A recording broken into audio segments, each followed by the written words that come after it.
സ്നേഹം, ദിവ്യസ്നേഹം, സ്നേഹം, ദിവ്യസ്നേഹം.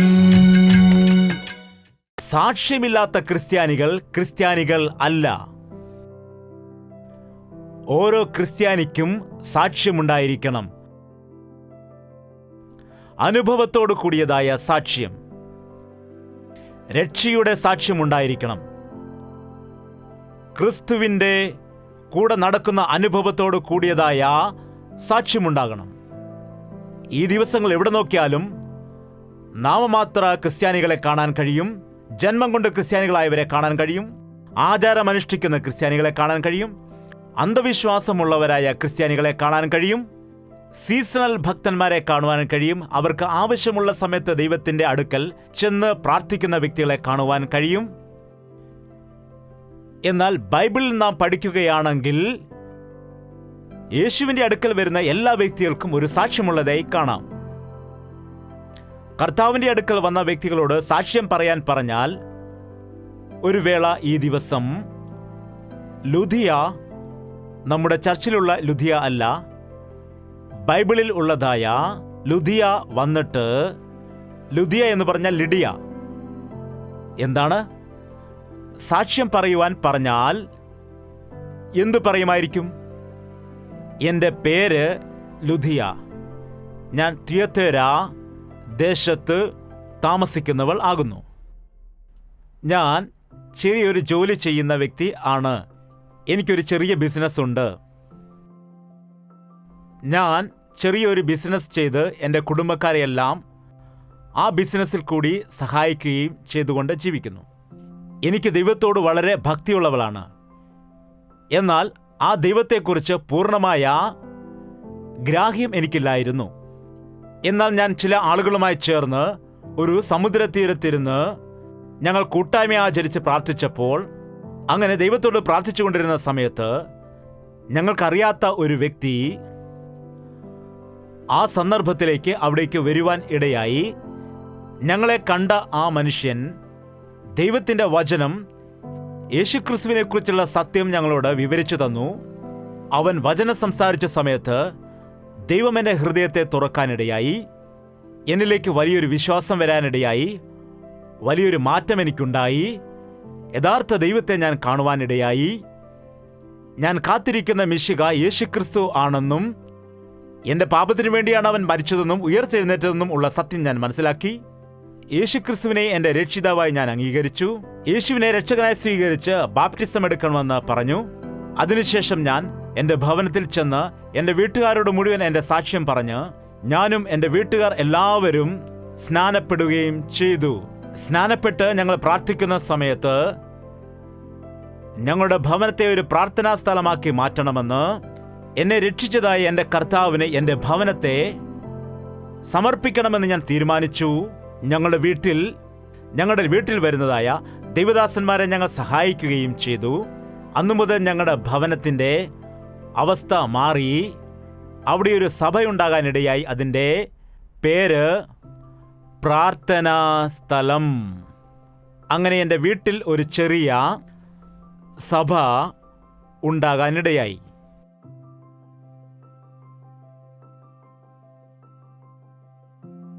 ഒരു വേള അതേ അധ്യായത്തിൽ, അപ്പോസ്തലപ്രവൃത്തികൾ 16-ാം അധ്യായത്തിൽ, ദൈവത്തിൻ്റെ ഹിതപ്രകാരം പൗലോസ് ആ സ്ഥലത്തിലേക്ക് പോയി.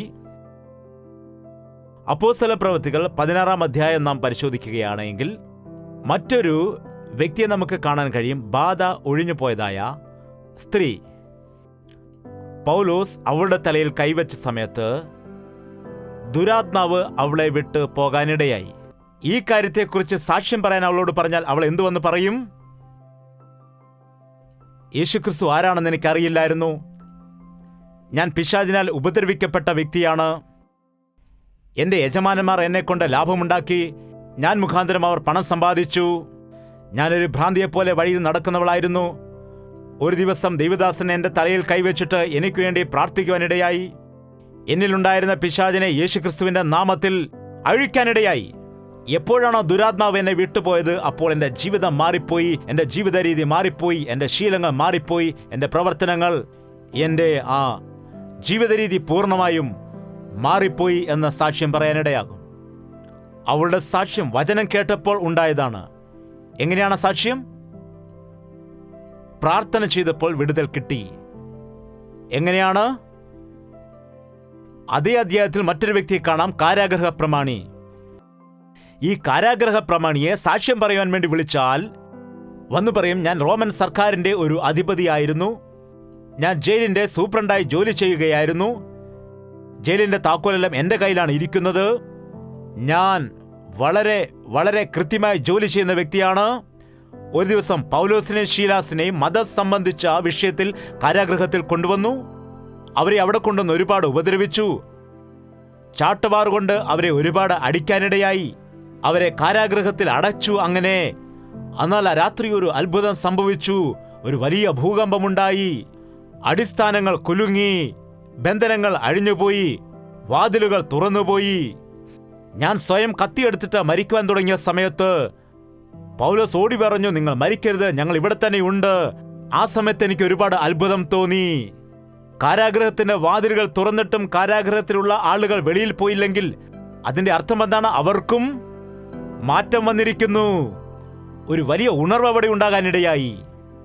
ഈ അത്ഭുതങ്ങളെല്ലാം കണ്ടിട്ട് ഞാൻ രക്ഷിക്കപ്പെടാൻ എന്ത് ചെയ്യണമെന്ന് ചോദിച്ച സമയത്ത് അതിനുവേണ്ടി പൂജകൾ ചെയ്യണമോ, എന്തെങ്കിലും ആചാരങ്ങൾ അനുഷ്ഠിക്കണമോ, യാത്രകൾ ചെയ്യണമോ, പുണ്യപ്രവൃത്തികൾ ചെയ്യണമോ എന്നൊക്കെ, എന്തൊക്കെയാണ് ചെയ്യേണ്ടത്, ബലി അർപ്പിക്കണമോ, യാഗം കഴിക്കണമോ എന്നൊക്കെ വിചാരിച്ചപ്പോൾ അയാൾ പറയുകയുണ്ടായി, കർത്താവായ യേശുക്രിസ്തുവിൽ വിശ്വസിച്ചാൽ നീയും നിന്റെ കുടുംബവും രക്ഷ പ്രാപിക്കും എന്നുള്ളതായ സത്യം. ഇത്ര അത്ഭുതവാനായ കർത്താവിൽ ഞാനും എൻ്റെ കുടുംബവും വിശ്വസിച്ചു. ഞാനും എൻ്റെ കുടുംബവും ഒരുമിച്ച് ബാപ്റ്റിസം എടുക്കുകയും ചെയ്തു. ഇവിടെ 3 പേരുടെയും സാക്ഷ്യം ഒരുപോലെയാണോ? ലുദിയായ്ക്ക് വചനം കേട്ട് മാറ്റം ഉണ്ടായി. പിശാച് ബാധിച്ച സ്ത്രീക്ക് പ്രാർത്ഥിച്ചപ്പോൾ മാറ്റമുണ്ടായി. അത്ഭുതങ്ങൾ കണ്ട് മാറ്റമുണ്ടായത് കാരാഗ്രഹ പ്രമാണിക്ക്. ആര് എങ്ങനെ മാറി എന്നത് പ്രധാനമല്ല, അവരുടെ ജീവിതത്തിൽ മാറ്റമുണ്ടാകുന്നുണ്ടോ എന്നതാണ് ശ്രദ്ധിക്കേണ്ടത്. രക്ഷിക്കപ്പെടണമെന്നുണ്ടെങ്കിൽ ദൈവം ഒരേ രീതിയിൽ തന്നെ നമ്പർ 1 ഇങ്ങനെ, നമ്പർ 2 ഇങ്ങനെ, നമ്പർ 3 ഇങ്ങനെ എന്നൊന്നും പറഞ്ഞിട്ടേയില്ല. ഓരോരുത്തരെ ഓരോരോ രീതിയിലാണ് കർത്താവ് രക്ഷിക്കുന്നത്.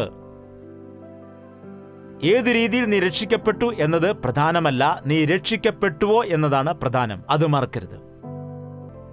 സാക്ഷ്യമുള്ളവർ കൈ ഉയർത്തിക്കാട്ടെ. സാക്ഷ്യമുള്ളവർക്ക് അത് പറയാതിരിക്കുവാൻ കഴിയില്ല. സാക്ഷ്യമുള്ളവർക്ക് അത് പറയാതെ ഇരിക്കുവാനാകില്ല. നിങ്ങളുടെ ജീവിതത്തിൽ ഒരു സാക്ഷ്യമുണ്ടെങ്കിൽ, അത് നിങ്ങൾക്ക് അനുഗ്രഹമാണ് എങ്കിൽ, നീ സാക്ഷ്യം പറയാതെ ഇരിക്കുകയില്ല. കർത്താവ് നമ്മളെ എല്ലാവരെയും രക്ഷിച്ചത് എന്തിനാണ്? അവന്റെ സാക്ഷികളായിരിക്കുന്നതിനാണ്. ആ കാലത്ത് ശിഷ്യന്മാരോട് അവൻ പറഞ്ഞത് എന്താണ്? യഹൂദിയിലും ശമരിയയിലും ഭൂമിയുടെ അറ്റത്തോളം നിങ്ങളെന്റെ സാക്ഷികളായിരിക്കുക എന്ന് പറഞ്ഞു. നിന്നെ എങ്ങനെയാണ് രക്ഷയിലേക്ക് നയിക്കേണ്ടത് എന്ന് കർത്താവിന് അറിയാവുന്നതുകൊണ്ട് അവന്റെ ഇഷ്ടപ്രകാരമാണ് അവൻ ഇടപെടുന്നത്. അത് വ്യത്യാസമായിരിക്കും ഓരോരുത്തരുടെയും സാക്ഷ്യത്തിൽ.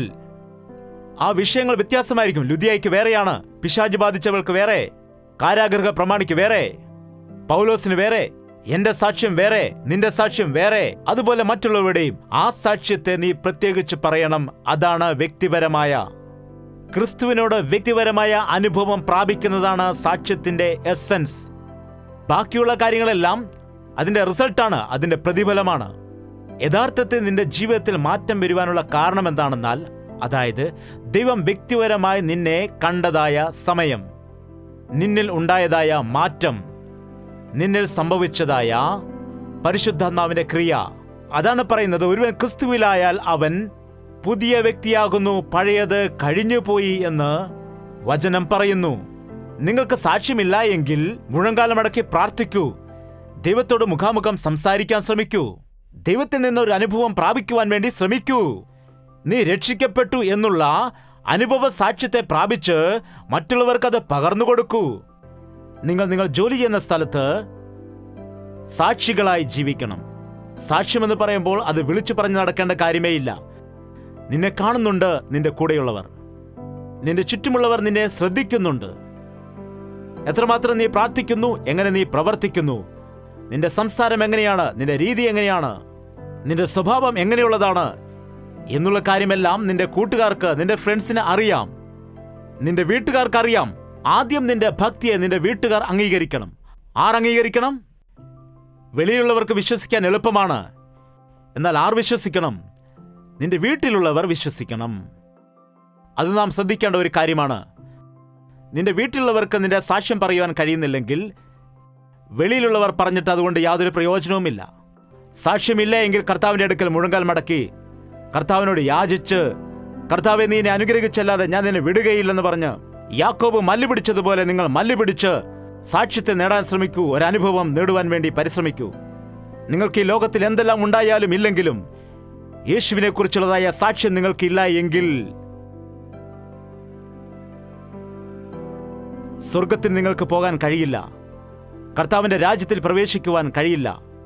നിങ്ങളുടെ ഡിഗ്രിയേക്കാൾ നിങ്ങൾക്കുള്ള കഴിവ്, ടാലന്റ് എല്ലാം എന്തൊക്കെയായാലും അതെല്ലാ കാര്യങ്ങളും ഒരു വശത്താണ്. എന്നാൽ കർത്താവിന് വേണ്ടി ഞാൻ പാട്ടുകൾ പാടുന്നുണ്ടല്ലോ, ദൈവവേല ചെയ്യുന്നുണ്ടല്ലോ, അവൻ്റെ ശുശ്രൂഷയിൽ ഭാഗവാക്കാകുന്നുണ്ടല്ലോ, ദൈവത്തിൻ്റെ ആലയത്തിൽ ഞാൻ ഒരുപാട് കാര്യങ്ങൾ സഹായിക്കുന്നുണ്ടല്ലോ എന്നൊക്കെ പറഞ്ഞ് നിങ്ങൾ എന്തെല്ലാം കാര്യങ്ങൾ ചെയ്താലും നിനക്ക് സാക്ഷ്യമില്ല എങ്കിൽ എല്ലാം സീറോ മാത്രമാണ്. നിങ്ങളുടെ ഹൃദയം ദൈവത്തിൻ്റെ സന്നിധിയിൽ ശരിയല്ലാത്തത് കൊണ്ട് ഈ കാര്യങ്ങൾക്ക് നിങ്ങൾക്ക് അനുഗ്രഹമില്ല. നിങ്ങൾ എന്തെല്ലാം ചെയ്താലും അതിനൊരു പ്രതിഫലം നിങ്ങൾക്ക് ഉണ്ടാകുന്നതേ ഇല്ല. അതുകൊണ്ട് കർത്താവിൻ്റെ സന്നിധി നിരപ്പോടെ ആയിരിക്കാം. എല്ലാ സമയവും ദൈവത്തിൻ്റെ സന്നിധിയിൽ വരുമ്പോൾ ദൈവത്തിൻ്റെ സന്നിധിയിൽ വന്ന് നിരപ്പ് പ്രാപിക്കാൻ ലഭിക്കുന്ന അവകാശമാണിത്.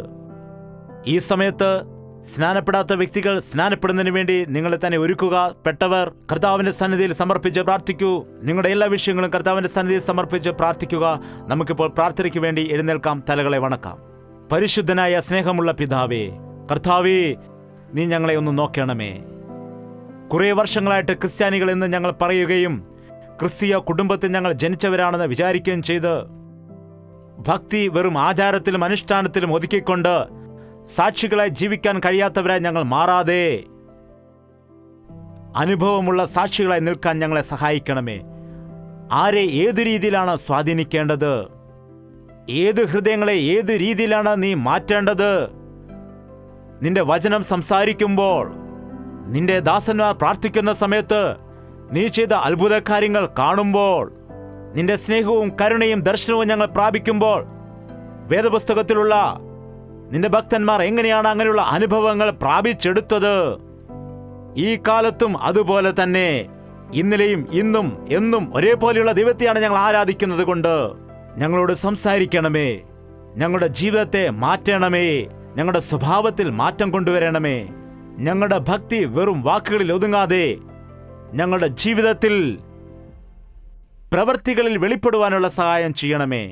ഞങ്ങളുടെ നടപ്പ്, ഞങ്ങളുടെ പ്രവൃത്തികൾ, ഞങ്ങളുടെ സംസാരം, ഞങ്ങളുടെ ജീവിതം എല്ലാറ്റിലും മാറ്റം കൊണ്ടുവരാനുള്ള സഹായം ചെയ്യണമേ. പഴയ കാര്യങ്ങൾ ഉപേക്ഷിച്ച് പുതിയ മാർഗത്തിൽ നടക്കുന്നവരായി പഴയ പാപജീവിതത്തെ വിട്ടിട്ട് ഒരു വിശുദ്ധമായ ജീവിതം മുന്നോട്ട് കൊണ്ടുപോകുവാൻ ഞങ്ങളെല്ലാവരെയും സഹായിക്കണമെന്ന് യേശുക്രിസ്തുവിന്റെ നാമത്തിൽ അപേക്ഷിക്കുന്നു പിതാവേ. ആമേൻ.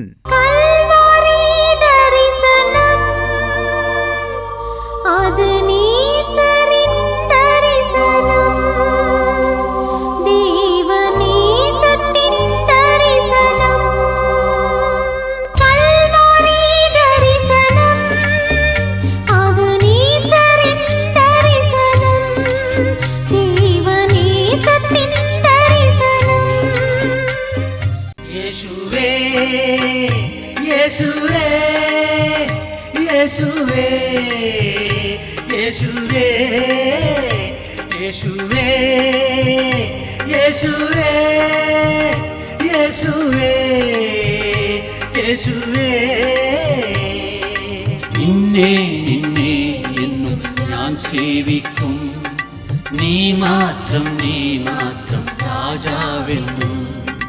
നിന്നെ നിന്നെ എന്നും ഞാൻ സേവിക്കും, നീ മാത്രം രാജാവെന്നും.